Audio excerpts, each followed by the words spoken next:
Salut à tous, c'est Dorian et bienvenue dans cette nouvelle vidéo. Alors aujourd'hui, je souhaitais vous parler un petit peu de pas mal d'idées qui me trottent dans la tête depuis quelques semaines en suivant les marchés. Je voulais vous parler des peurs et des émotions que je vois et au final, comment est-ce que je gère ça moi personnellement. On va parler du coup de la baisse des marchés qui semble clairement revenir, surtout depuis la fin de cette semaine. On a eu pas mal de baisses, notamment sur le Nasdaq. On va aussi parler de rotation sectorielle, d'investissement court terme et long terme, et globalement, qu'est-ce que je pense de tous ces aspects. Bref, au final, pas mal de sujets dans cette vidéo. Du coup, si ça vous intéresse, n'hésitez pas à rester. Au pire, prenez vos popcorn. J'espère que ce sera pas trop long. Mais donc voilà, pas mal de sujets que j'ai envie de partager avec vous aujourd'hui.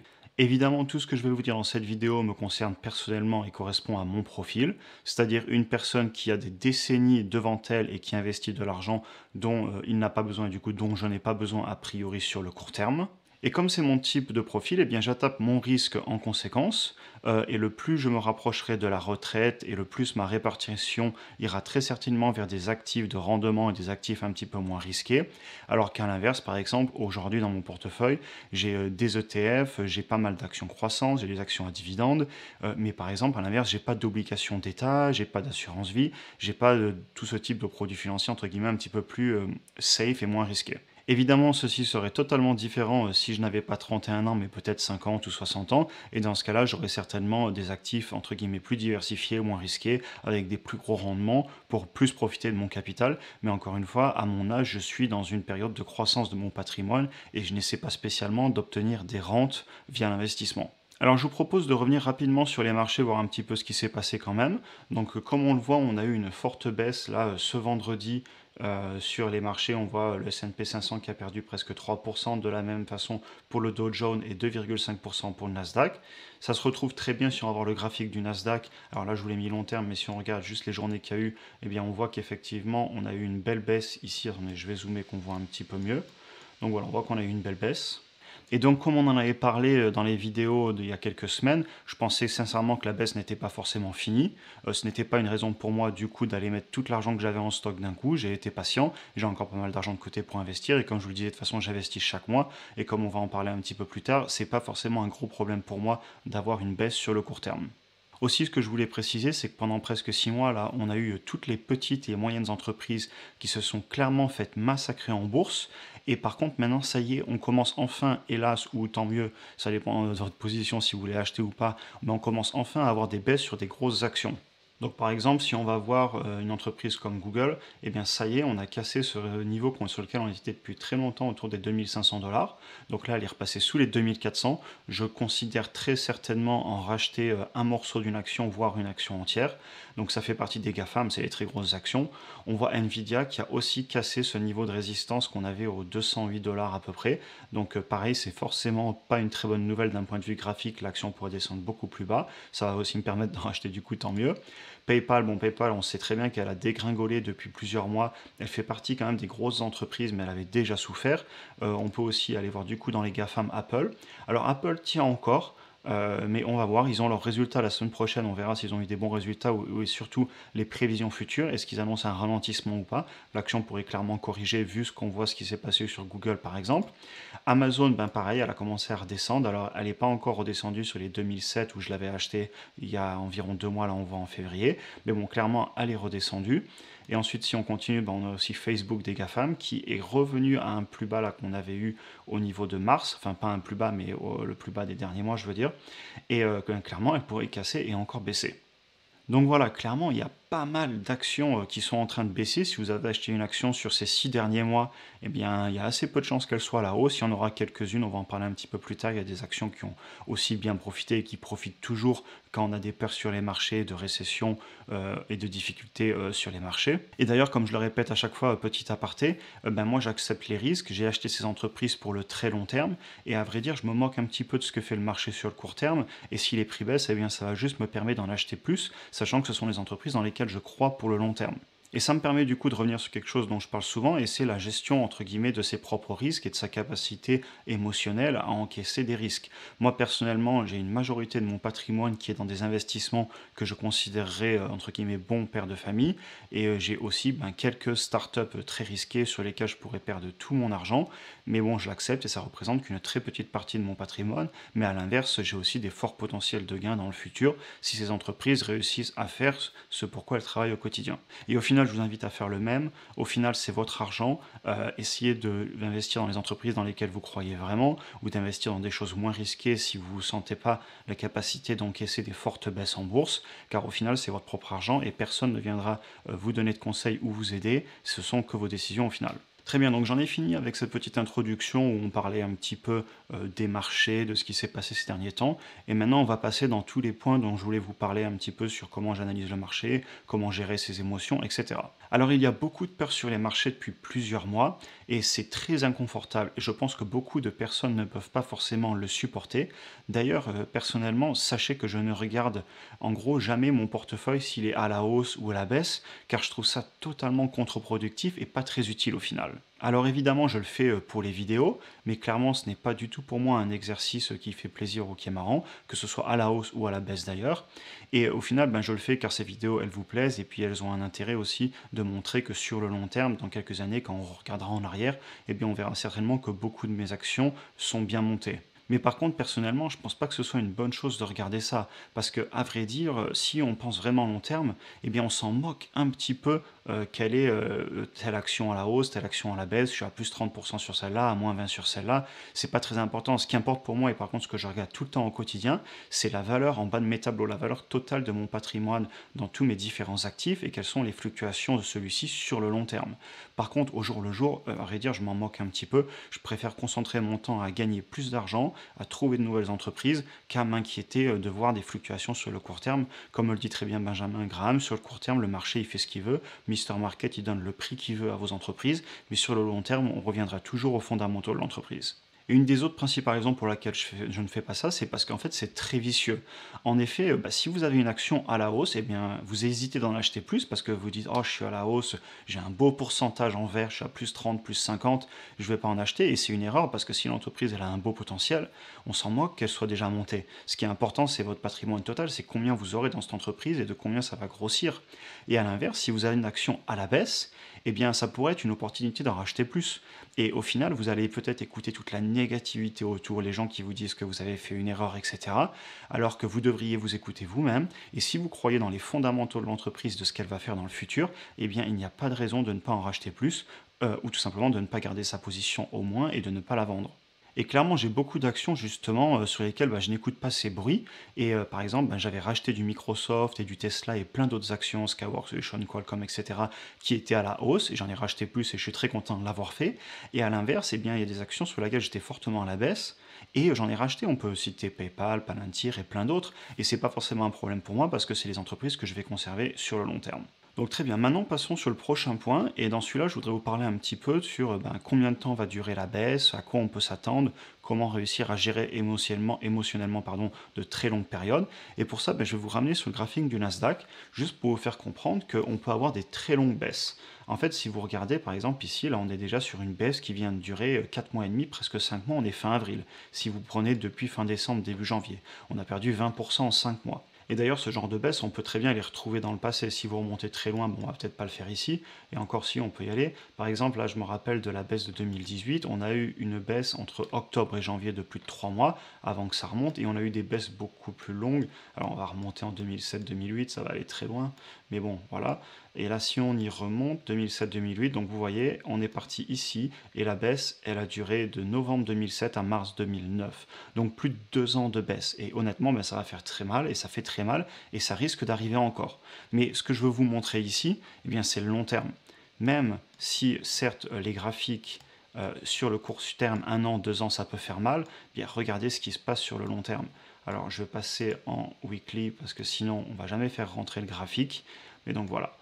Même si pendant 2 ans, 2017-2009, on aurait tout vendu, ou au contraire en 2007 on aurait tout conservé, regardez le graphique 10 ans plus tard, il a explosé à la hausse.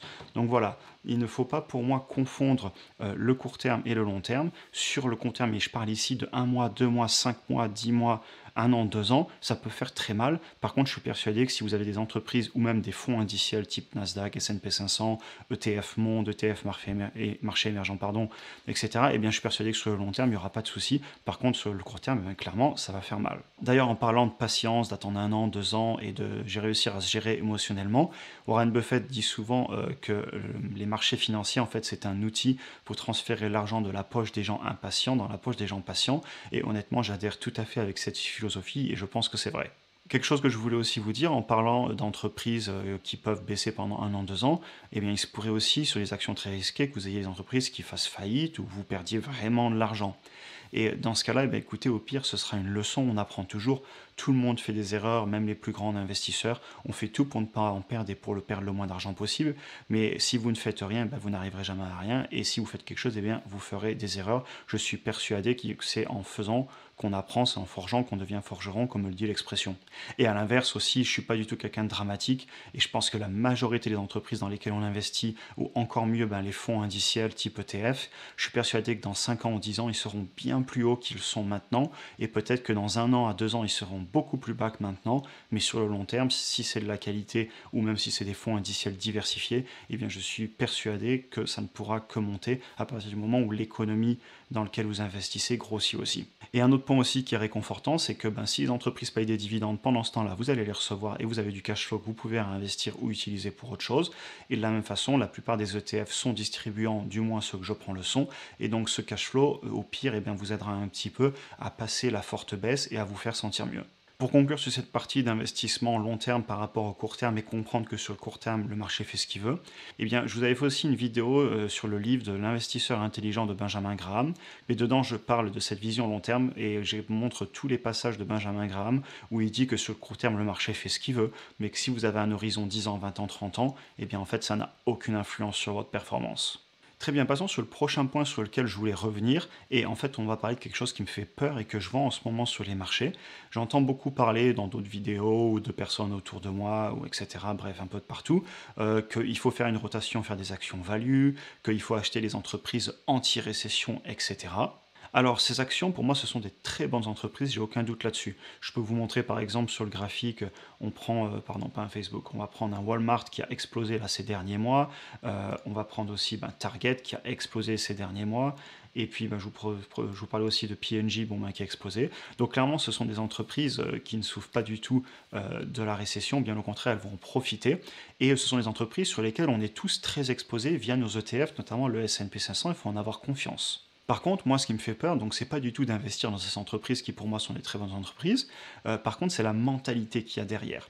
L'idée d'acheter ces actions sans penser forcément au long terme, entre guillemets, eh bien, acheter ces actions tout simplement parce que notre tech est à la baisse, ça nous fait mal au ventre, on voit du rouge de partout, on vend la tech, tant pis, on s'est raté, et puis on va aller acheter des entreprises anti-récession, enfin bref, des consumer staples globalement, des entreprises qui vendent des produits qu'on doit acheter quoi qu'il arrive. C'est pour ça qu'elles se portent si bien en récession notamment.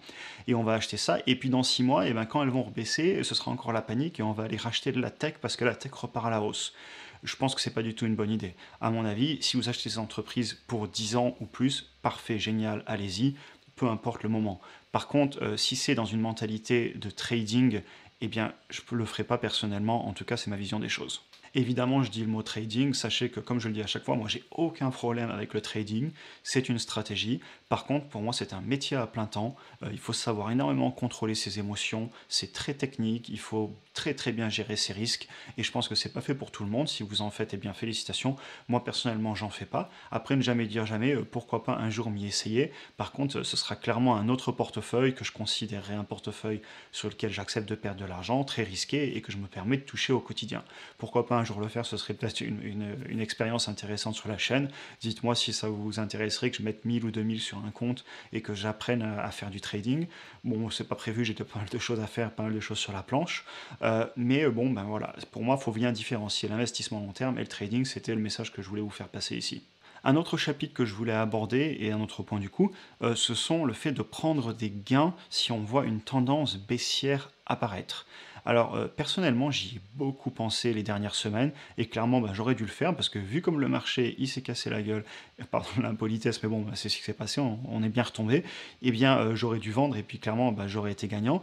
Mais au final, je ne l'ai pas fait parce que je me suis dit, tu aurais vendu, mais est-ce que tu aurais osé, pardon, redéployer cet argent maintenant, ou alors est-ce que tu l'aurais laissé sur un compte, tu te serais créé plus de peur au final, plutôt qu'au final juste ne pas regarder si tes actions baissent et continuer à trouver des opportunités et à investir plus. Et au final, je ne l'ai pas fait pour cette raison. J'avais pas de raison assez valable de vendre juste par peur. Évidemment, par contre, il pourrait y avoir des raisons qui me poussent à le faire, comme par exemple si je venais avoir une meilleure opportunité et qu'en plus je n'avais plus de cash à investir, ce qui n'est pas mon cas en ce moment mais ça pourrait arriver, et bien dans ce cas-là, pourquoi pas vendre une entreprise pour investir dans une encore meilleure si on n'a pas plus d'argent à mettre dans cette nouvelle entreprise. Une autre raison, et celle-là par contre elle risque d'arriver un jour, c'est que je commence à vraiment atteindre ma limite en termes d'actions que j'ai dans mon portefeuille. Quand j'ai commencé la chaîne YouTube, je devais en avoir une vingtaine peut-être. Là, je viens de dépasser les 25, qui est vraiment le maximum que j'arrive à gérer. Là, je suis un peu au-dessus, je crois que j'ai 28 actions. Donc, clairement, ce que je pourrais être amené à faire dans les mois ou les années qui arrivent, c'est d'en enlever une ou deux et d'aller remettre sur des ETF ou racheter une nouvelle action. Par contre, j'aurai jamais un portefeuille, je pense, enfin, ne jamais dire jamais, encore une fois, si on a beaucoup, beaucoup d'argent. Mais personnellement, j'ai du mal à suivre autant d'actions. La 25, on en arrive vraiment au bout. Là, la saison des résultats arrive et je passe beaucoup de temps à aller regarder les résultats. J'écoute les conférences, bon, pas de toutes les entreprises, mais de certaines. Donc voilà, ça me prend déjà beaucoup de temps. Et clairement, une des raisons qui pourrait m'amener à vendre, c'est celle-ci. Bref, je pense que vous avez compris ma démarche. Évidemment, si je fais une vente ou si je fais un rachat d'action, je vous en parlerai dans une vidéo. Sachant que pour moi, en plus, quand on fait une vente pour acheter une autre action, je pense que c'est un sujet assez intéressant et donc j'hésiterai pas à vous en reparler. Bon, très bien, j'ai pas mal parlé aujourd'hui face à la caméra, donc maintenant on peut conclure cette vidéo. Alors ainsi, je continue d'investir sur le long terme sur différents types d'actions, la majorité à croissance solide, aussi à dividendes, et j'ai un petit peu d'entreprises très spéculatives et j'en connais les risques, et comme je le dis à chaque fois, chacun prend ses propres risques, je ne peux pas vous donner de conseils. J'achète aussi chaque mois des ETF, et d'ailleurs en parlant d'ETF et le fait d'acheter chaque mois, eh bien je vous avais fait une vidéo là-dessus qui était plutôt pertinente, et en fait dans cette vidéo, je vous montrais que le DCA, donc le fait d'investir chaque mois, c'était pour moi une des techniques les plus efficaces, surtout en termes de ratio entre votre retour sur investissement par rapport au stress que vous allez vous créer. En gros, la conclusion de la vidéo, c'est que c'est pas très rentable d'essayer de trouver le plus haut et le plus bas du marché et qu'il vaut mieux investir de façon consistante. Je vous invite vraiment à aller voir la vidéo si vous voulez voir pourquoi. Évidemment, sauf si vous faites du trading, et dans ce cas, c'est logique d'acheter et de revendre, c'est le principe du trading, mais dans ce cas-là, comme je le disais plus tôt, c'est un travail. Et donc le tout dernier point de cette conclusion, pour moi, c'est qu'au final, mon plus gros challenge au quotidien personnellement, et je pense que c'est le cas de beaucoup, c'est de réussir à me concentrer à gagner plus d'argent. Au final, l'investissement pour moi c'est du long terme, ce n'est pas un outil pour m'enrichir, c'est un outil pour multiplier ce que j'ai déjà gagné. Et donc au quotidien, je dois me battre énormément pour avoir toujours plus à investir, pour saisir toutes ces opportunités que je vois en bourse et ailleurs aussi. Et au final, ce dernier point et se concentrer sur gagner plus, c'est clairement la chose qui m'a le plus servi ces dernières années. Certes, j'ai suivi la bourse, j'ai appris énormément, c'est une passion que j'ai depuis de nombreuses années, mais à vrai dire, ce que j'ai fait le plus, j'ai passé énormément de temps à travailler, à faire de l'immobilier, à faire des activités entrepreneuriales en parallèle. Même avec la chaîne YouTube, c'est bête, mais ça me rapporte pratiquement rien, un tout petit peu avec la pub. Et puis tant mieux, c'est des petits gains, il n'y a pas de petits gains. Dès que j'ai un truc dont j'ai plus besoin, je le vends sur le bon coin, j'essaie de monter des autres business à côté. Bref, l'objectif, c'est tout le temps de gagner plus et de me battre. Et au final, en faisant ça, je me rends compte que quand on entreprend, on apprend énormément. Et il y a plein de connaissances que j'ai. À l'époque, j'avais une autre chaîne YouTube sur le voyage. J'avais gagné de l'argent quand j'étais en Chine. J'avais fait du dropshipping, je vendais des objets. J'avais un travail à côté, j'avais des business en parallèle parce que comme j'étais en Chine, ça me permettait entre guillemets, de créer des opportunités par rapport à la France pour les Français qui n'étaient pas là-bas. Bref, j'ai toujours eu cette mentalité d'essayer de gagner plus et je pense que c'est une des choses les plus importantes. Après, évidemment, je ne dis pas que c'est facile, mais beaucoup le font et beaucoup l'ont fait mieux que moi et ont gagné bien plus que moi à mon âge.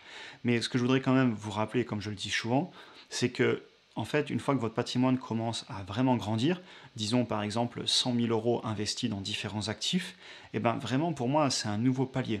En effet, à partir de ce moment, on est quand même beaucoup moins stressé au quotidien. D'ailleurs, j'en parle souvent dans les vidéos. Et en fait, clairement, plus on avance sur le chemin et entre guillemets, vers votre indépendance financière, et plus la vie, elle devient passionnante et aussi plus elle devient facile et c'est cohérent parce que les petits problèmes du quotidien qui à l'époque étaient des gros problèmes pour vous n'en sont plus. Tout simplement parce que vous avez acquis beaucoup d'expérience, vous avez subi le stress des marchés financiers, le stress de l'immobilier, le stress d'entreprendre, le stress du travail aussi, tout simplement.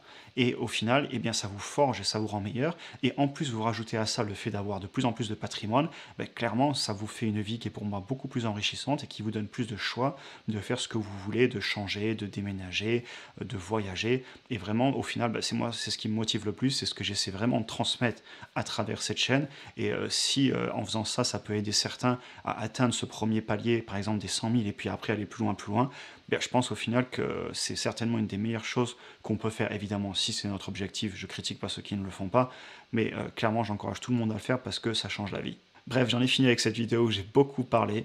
Merci d'avoir regardé, faites ce qu'il faut comme d'habitude, je ne vais pas vous le répéter à chaque fois. Si vous voulez voir plus de vidéos, vous savez. Et sur ce, écoutez, je vous souhaite un bon dimanche et on se voit dans la prochaine vidéo.